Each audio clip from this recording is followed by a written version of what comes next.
चनेहट्टी येथे ओलम साखर कारखान्याचा बॉयलर अग्निप्रदीपन सोहळा उत्साहात.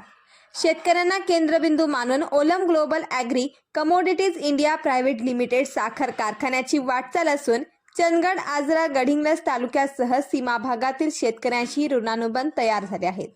आजपर्यंत शेतकऱ्यांना न्याय उच्चतम दराची परंपरा कायम राखणार असून 8 लाख मेट्रिक टन गाळपाचे उद्दिष्ट पूर्ण करण्यासाठी जास्तीत जास्त ऊस देऊन सहकार्य करण्याचे आवाहन युनिट हेड संतोष देसाई यांनी केले. चनेहट्टी येथे बॉयलर अग्निप्रदीपन कार्यक्रमात ते बोलत होते. HR महेश भोसले यांनी स्वागत केले.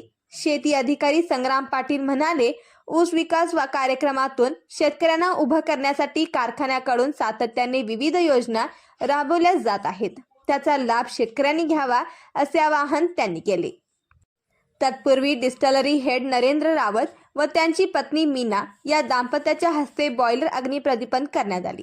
यामुळे HR श्रीशैल, सुजित चिंतनकर, तेजपाल सिंग, श्रीकांत अनादिनी, शाहू शिंदे, बाहुबली बेळवी, भागोजी लांडे, रमेश पाटील यासह विविध विभागांचे प्रमुख कामगार शेतकरी उपस्थित होते. गणपत पाटील यांनी आभार मानले.